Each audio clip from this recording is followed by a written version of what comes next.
Today we're discussing 10 things you can do to protect your kidneys without taking medication. Stay tuned. Thanks so much for watching today. We've got a great topic to cover. Remember, everything we talk about here today is just information. This is not medical advice.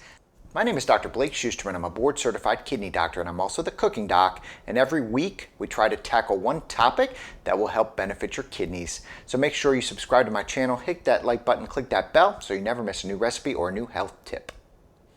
Now today we're covering one of the topics that I get asked questions about all the time. Are there ways to protect kidneys without taking any medicines? Now I'm a medical doctor, an MD, and I prescribe lots of medicines, and there are some great medicines out there to help protect your kidneys. But today we're going to cover the non-medication ways. I understand that you may not want to take medicines, that medicines can be expensive, medications can have side effects, and if you can help protect your kidneys without medications, then I'm all for it and more power to you. So here are 10 ways that you can look to protect your kidneys without adding any additional medicines. Again, not medical advice, this is just information. Number 1, avoid medications that may have negative impact on your kidneys. Now granted, any medicine can have a negative impact on the kidneys, but there are some specific ones, and one particular one I want to talk about today that's very common. That type of medication is called a non-steroidal anti-inflammatory medicine, or NSAID. You're probably familiar with the most common ones like Advil and Aleve, but this includes things like ibuprofen and Goody's powder and naproxen and meloxicam. Those are all anti-inflammatory medicines called NSAIDs. And people who take high amounts of NSAIDs over the course of many years may have a higher risk of developing chronic kidney disease. So taking those medicines regularly and often may put your kidneys a little bit at risk. Now, they're also great medicines, so they work well for getting rid of the inflammation of arthritis and generalized aches and pains. So here's what I recommend.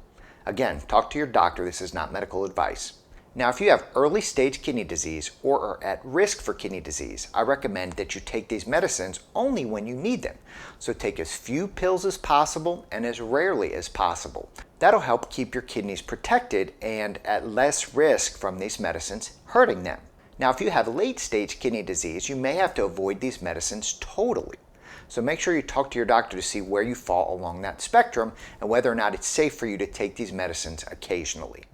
Number 2, exercise. If you've ever watched me before, you know that I believe that exercise is a miracle drug. Now, I looked long and hard to find the data, the specific scientific studies that say that you exercise this much and your kidneys will get this much better or have this much less risk of getting worse.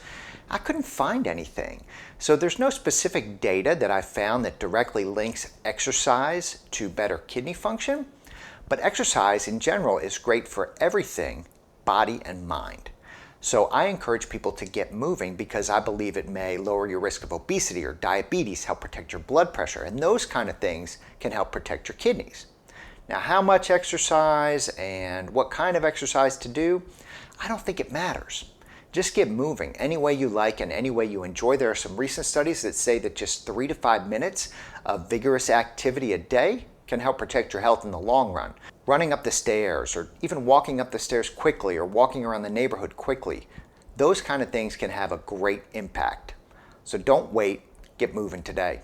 Number 3, now this is for all of you out there who are worried about your kidneys but don't know if you have kidney disease, go get checked. Kidney disease does not have any signs or symptoms usually until the late stages or until it's advanced. So if you don't know if you have kidney disease, you don't know how careful you need to be to protect your kidneys for the long run, and you don't know how careful you need to be to do all these things that don't require medicines to help better your health. So go to your doctor or check out one of these screening programs, get your urine checked, get your blood checked, get your blood pressure checked. Do all the things you needed to find out if you have kidney disease or if you're at risk for it. The more you know, the better. Number 4, avoid the supplements and natural remedies that may harm your kidneys. Now, just like prescription medicines, these things that you can get over the counter or natural supplements and remedies also can impact your kidneys in a lot of different ways. Now, this is true even if you see a ton of people taking it on TikTok or Instagram. For example, certain Chinese medicines that have aristocolic acid or alkaloid compounds have been shown to cause kidney damage. Now, how much of those compounds can impact your kidneys and will you be one of those ones? I don't know. When people ask me in the office if they can take this or that supplement, I usually tell them, I have no idea whether these things cause kidney problems. Even though they may have been taken for thousands of years all across the world, They may not have been studied on a level so I really understand how they impact the kidneys.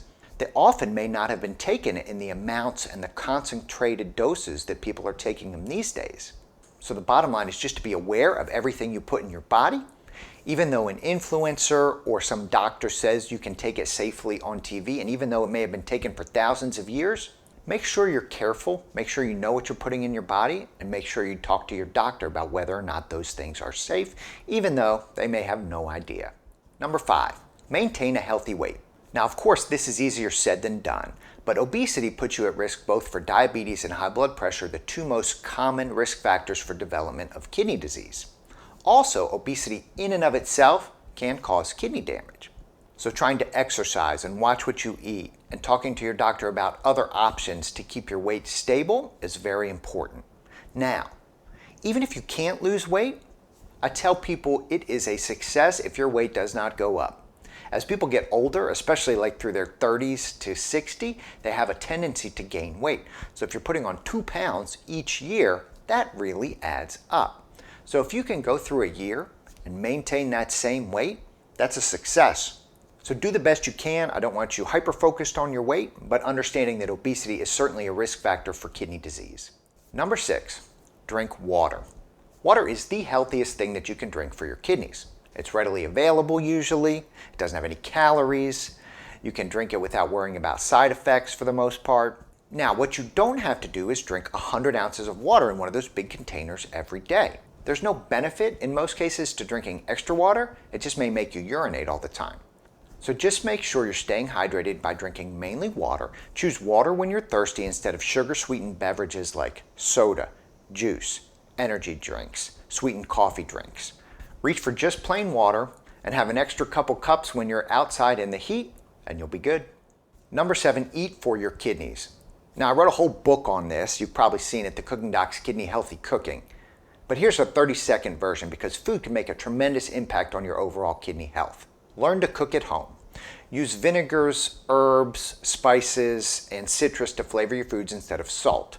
Eat out less often. Focus on plant-based proteins. Get rid of those sugary drinks and sugary foods and learn to change your buds so that you can enjoy foods that are flavored in this kind of way and not ones that need to be flavored with a lot of fat, salt, and sugar.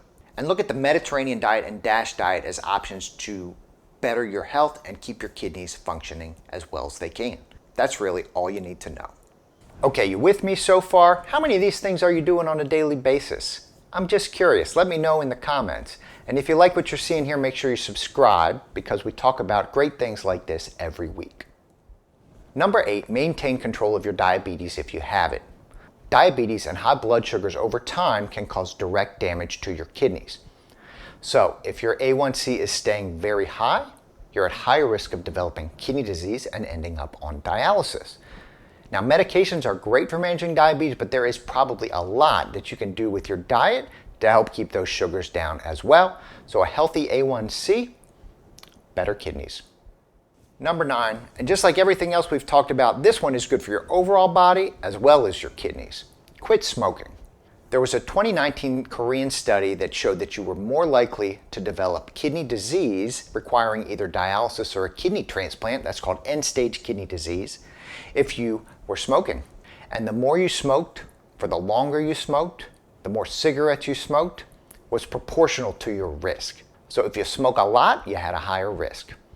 So quit smoking if you can, or at least cut those cigarettes down, because even fewer cigarettes may benefit your kidneys in the long run. Okay, lastly, number 10, thank you so much for sticking with me. This is a lot of great stuff, a lot of information. You can put this information to use every day you wake up. And number 10 is know your family history. If you have aunts, uncles, mom, dad, cousins, grandma, grandpa who had kidney failure or were on dialysis, you may have higher risk of developing it as well. So knowing your family history, asking around, can give you a clue as to how early in your life you need to get checked. Now, I believe everybody needs to get checked, but if you have a family history, you definitely need to get checked for kidney disease, because all these things that we've talked about, the earlier you can do them, the more benefit they will have on your kidney function in the long run. Ask around, know your family history, and convey that to your doctor. So there you have it, 10 things, no medicines, that may help your kidneys. Make sure you talk to your doctor, find out what your risks are. Do everything you can to prevent your kidneys from developing chronic kidney disease or needing dialysis. Now I want to be clear, even if you do all these things right, you may not be able to protect your kidneys in the long run. Sometimes kidney disease is really difficult to stop. But the fact that you're here and watching this gives me hope that you'll do everything you can to give your kidneys the best chance to survive and to stay healthy. Thanks so much for watching today. I'm Dr. Blake Schusterman, a board-certified kidney doctor and the Cooking Doc. Check out my website, cookingdoc.com. Check out my book, The Cooking Doc's Kidney Healthy Cooking, a Modern 10-Step Guide to Preventing and Managing Kidney Disease. Make sure you subscribe, like, share, and comment. I will see you next time.